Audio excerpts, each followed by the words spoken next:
Hey guys, Zach Butler YGO. Just wanted to show you the pure Kashtira deck that I've been playing for the last few days. I left it up on a Twitter poll, and that's what ended up winning, was to play pure Kashtira over Naturia or Sprite, Trap Tricks, anything actually ended up winning out. So I thought I'd show you guys kind of where I landed on with the deck, and go over the basics. I know this deck has been pretty much explained into the ground, but just in case anybody on the channel is unfamiliar with it, I figured this would be a good starting point because I tend to build decks from the ground up and try to make them as simple as possible. So I'll show you guys kind of where we're at. So we'll go over engine and then non-engine, but the engine I'm actually going to break down into starters and extenders, and then the non-engine will just be defensive cards. So for your starters, you have 3 Unicorn, 3 Fenrir, 3 Pressure Planet, 1 Terraforming, and 3 Pot of Prosperity. So that's 13 starter cards, so it's just under the ideal mark of 14 where it gives you the highest percentage. That's the point of diminishing returns. So 13 is perfectly fine. You'd rather be closer to 14 than 11. Any one of these is a great card to see. Obviously, if you start off with Fenrir, it's a little bit worse than Unicorn, and then Wraithsloth are the best ones, but you just want to see basically any two, especially if you can see 2 of these in your opening hand, you're going to be doing great. So that's the first part. Then I played 2 Pot of Desires. This is a card that I'm a big fan of playing in general, as everybody knows. I pretty much think Pot of Desires should go in every deck, especially if it has consistency issues. This one is one of those decks that definitely does, where sometimes your hands are just so weak, or you draw so much non-engine because you're playing 14, potentially even more, that you need ways to see more copies of engine cards, or just more cards in general, and Pot of Desires really facilitates that. Between the 3 Prosperities and the 2 Desires as well, one of the coolest things is that you'll actually see one of these in 50.6% of your opening hands. So just over half of your games you can open up with one of these 5 cards in your hand, which is really good. And obviously, if you open up with both, you just pick which one you think is going to be more valuable to resolve and make sure you sequence correctly. For the Scareclaw monsters that I played as well, you have 1 Ogre, 1 Scareclaw, and 1 Rise Heart. So 1 Rise Heart with Desires probably seems a little scary. This is something I definitely pulled some inspiration from Jesse on. But I found when I was initially testing the deck, because I played 2 of these and I even tested 3, that the worst hands honestly tended to be ones where I opened up with Rise Heart and like nothing else. So I just wanted to cut it down as much as I could, because I figured that you effectively have, if you think about it, you have 4, 5, 6, 7, almost 8, 9, 10, and then you also have the Theosis. So you have 13 ways to Rise Heart, not counting itself. So you have so many copies of Rise Heart when you want it that you really don't need to play multiple copies to hard draw it. So reducing it down to 1 makes more sense, because then it actually opens up the rest of your deck for more consistency cards and more stable cards. The only downside being that if they banish it off of their Rise Heart, that can suck, or if you banish off of Desires, that can be kind of, unfortunate. But most of the time, you're going to be using Desires towards the end of the turn, or if you needed to shotgun it, it'd probably baited out a hand trap anyway, letting you play. So 1 copy of Rise Heart was completely fine. I never actually wanted more when I was playing the 1 copy. I've been doing it and have found that I'm completely satisfied with it. Of any of these, actually, I kind of want a second Scareclaw Kashtira, because I just find that this card is very valuable and it makes it a lot of grind games better, but finding room for that would be very difficult. For the rest of your extenders, you have 3 Birth. This is probably so you have 3 Birth, 3 Theosis. I think Birth is just better than Theosis in general.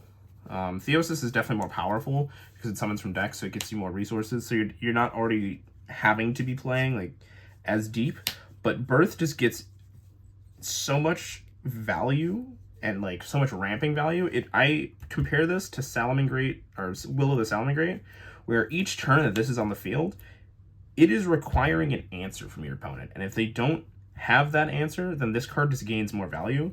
Whereas cards like Theosis are like Circle and stuff like that, which are great, and they're great consistency cards, but they don't continue to have that increasing value where the longer the game goes on, the longer the game goes on, the more valuable this card gets. So that's something to keep into mind. And then I played 1 Preparations, which is like a 4th Birth, and in some ways can be a little bit better because you can bring back a Rise Heart. And then 1 Big Bang. This is like my least favorite card in the deck. Honestly, it doesn't really come up that often. It's just like an additional defensive card. Because I'm never doing like the full board. I have never done that play because I just felt like it was always incorrect to do. Outside of one hand where I simply couldn't pull it off. But every other situation that I've been able to, I just haven't felt like it was worth it. But being able to use its actual trap effect of like banishing cards face down can be kind of cool.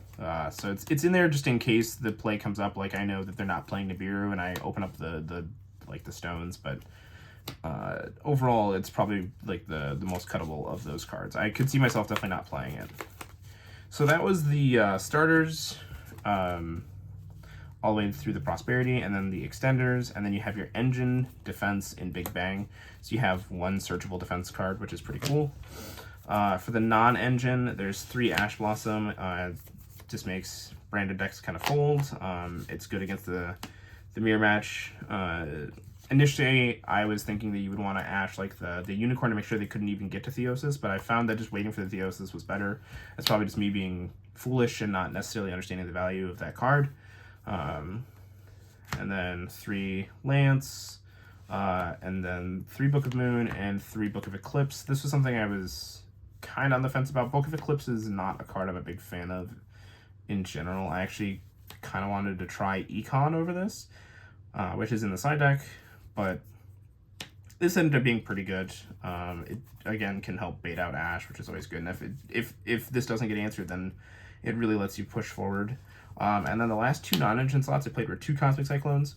So this is because I was expecting a lot of the what I like to call like the back row heavy Kashtira deck, like this one, where you have, you know, all these non-engine defensive cards that are your setting and stuff like that, as well as Labyrinth and Trap Tricks.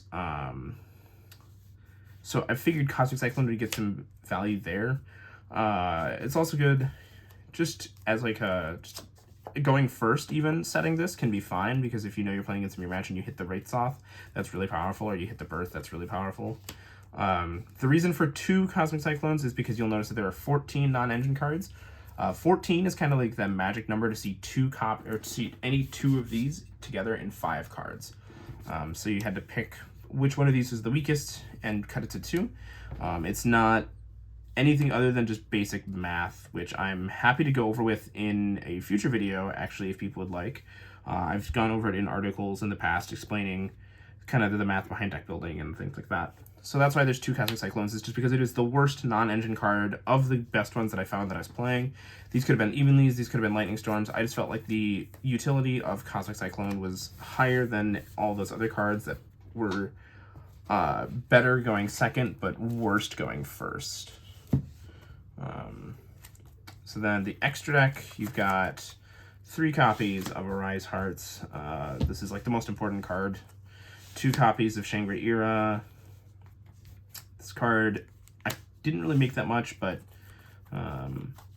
sometimes in the grind game you'll find yourself making it. 2 copies of Big Eye, just in case they want to banish 1. 2 copies of Zeus. This is a card I actually want to play 3 of.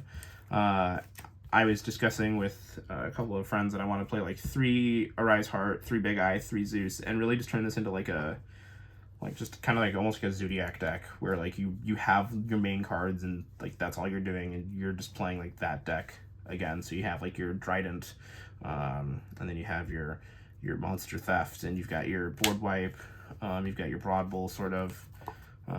And then 1 Dark Armed. It's kind of like a 4th copy of Arise Heart almost. But what's really cool is that Dark Armed can set up, what's the card? Theosis, as well as Birth and Preparations, because you can banish. One of the times I actually had to use it just to banish the Arise Heart to then use Preparations to bring back the Arise Heart, which was really cool. 1 Mind Hacker, just in case you ever do the combo, which, again, like I said, I never really did, but I had it there just in case. And just for like later game, sometimes it'd be like a throwaway rank 7. then 1 Donner, and I played 3 kind of greedy targets for prosperity. I played Goliath, Garura, and Fossil Machine Skullwagon. Skullwagon was really good because I knew I was going to be playing against a lot of Labyrinth. It's really good in the mirror match. It's good kind of just in general. So having it there was fine, and these were like always the 3 that I'd manage off prosperity. And having that like kind of auto include was nice because it just meant that I didn't really have to worry about thinking too deeply about that decision. Then for the side deck, for right now I've been siding 3 Dimension Shifters for everything that isn't Kashtira, basically. 3 Gamma Seals. This is a card I was a really big fan of, actually. Because people aren't playing so wide, like you're not doing like the 9 zone lock combo or whatever, cards like Gamma Seal and those those 1-for-1 trade cards gain a lot of value. However, knowing that people aren't doing that wide play and that they're going to start playing like Gamma Seal and Kumungus and things like that, you could argue that doing those wide plays is better because the copies of Lava Golem and Nibiru are getting cut back on. So then maybe it might be correct to go wide, but then the issue there becomes that those cards rotate back in. So then you start this like cyclical guessing game of like, well, do I want to go wide and try to lock them out and hope that I don't get blown up by Nibiru and stuff, or do I want to just do like the Arise Heart pass, hope I don't get Kaiju'd and then lose? And that's kind of the idea that I had with this deck, was that I was setting it up so that way if I did get Kaiju'd, I could just then, like use one of the 6 books or the Lance or something like that and survive another turn. Then there was Harpy's Feather Duster, 2 Lightning Storms. Just wanted to have 3 back row removal cards. These are really good against Labyrinth. They're, as long as they don't have the Lord of the Heavenly Prison, obviously. But I mean, if they have that, you have a whole host of problems anyway. And then there was 3 Enemy Controller. This is a card I was a really big fan of. Using this to dodge like their Rise Heart. If they're doing the zone lock plays, you can use this to help dodge getting cards banished face down. Using this to dodge effect negation and things like that is obviously good. Earlier I got Nibiru'd and then I I econed and they left my token in attack position because they thought my turn was done. And so I econed, took the attributed my monster, took their Nibiru, and someone got the Nibiru and the token for game. So that was just them misplaying, but something neat. And then I was playing 3 evenly matched as well, just to again have more board wipes, because you're going to notice like everything I'm doing here, I want to have cards that punish going wide, but then cards that also don't, and then for everything else. So yeah, that was kind of the idea. And then the side pattern being like I take out the non-engine cards that don't make as much sense. Like one of the ones that usually got taken out was like Eclipse, and then Ash, because Ash is like the weakest card in the deck, honestly, besides Cosmic Cyclone. But yeah, so that's just like the very basic Kashtira deck. There's nothing like incredibly spicy or special going on here. I just wanted to show that like if you approach the deck from a really simplistic standpoint and you're just trying to look at the format overall, you can learn a lot playing a deck like Kashtira, which wasn't a deck I was terribly interested in playing, but I've had a ton of fun doing it. I have gone X1 at every tournament I've played this deck in. I think I've played like 4 of them now. 3 or 4 of them. My only loss has only ever been to the mirror match, which comes down primarily, from what I found, to them understanding it better than me. So that just means that there's a lot of room to improve. But yeah, if you guys have any comments or questions, let me know down and below. If you want to pick up any of the cards in the video, please use the affiliate link found in the description. Portion that goes to the channel, so you're helping me while helping yourselves out. If you like this kind of content, these more math-driven deck profiles and conversations, let me know, and I can definitely do more of them. And please make sure to like, comment, and subscribe if you do enjoy it. And until next time, have a wonderful night.